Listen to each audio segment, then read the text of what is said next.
नाशिकमधील भोंदूबाबा अशोक खरात याला 14 दिवसांची न्यायालयीन कोठडी सुनावण्यात आली आहे. आज नाशिक जिल्हा न्यायालयात हजर करण्यात आले होते. न्यायाधीश श्रीमती B.N. इचपुराणी यांच्या कोर्टात अशोक खरातला हजर केलं होतं. अशोक खरातची पोलीस कोठडी संपल्याने आज पुन्हा न्यायालयात हजर करण्यात आलं होतं.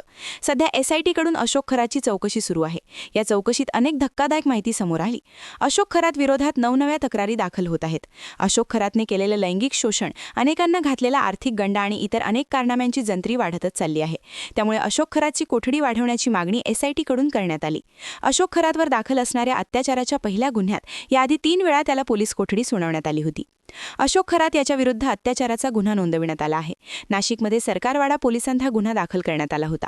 अशोक खरात याने एका 35 वर्षीय महिलेवर गुंगीचे औषध देऊन बलात्कार, रेप न्यूज केल्याच्या आरोपाखाली त्याच्यावर कारवाई करण्यात आली आहे. बुधवार 18 मार्च रोजी खरात याला पहाटे 3 वाजताच्या सुमारास गुन्हे शाखेकडून ताब्यात घेण्यात आले. अशोक खरात हा सिन्नर तालुक्यात मिरगाव येथील श्री ईशान्येश्वर मंदिर ट्रस्टचा अध्यक्ष आहे.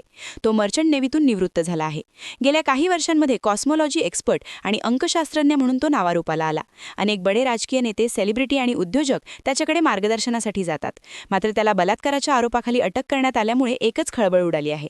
क्या आप भी चाहते हैं जटिल रोगों पर विशेष रूप से आयुर्वेदिक उपचार? तो मिलिए 77 वर्षों से आयुर्वेद सेवा में लगी हुई शिवशंकर आयुर्वेदिक एजेंसी। अनुभवी वैद्य डॉक्टर, सभी प्रसिद्ध कंपनियों की दवाइयाँ और सभी प्रकार की जड़ी बूटियों और रोग प्रतिकारक शक्ति बढ़ाने के लिए कई प्रकार की दवाइयाँ प्राप्त करने का एकमात्र विश्वसनीय स्थान।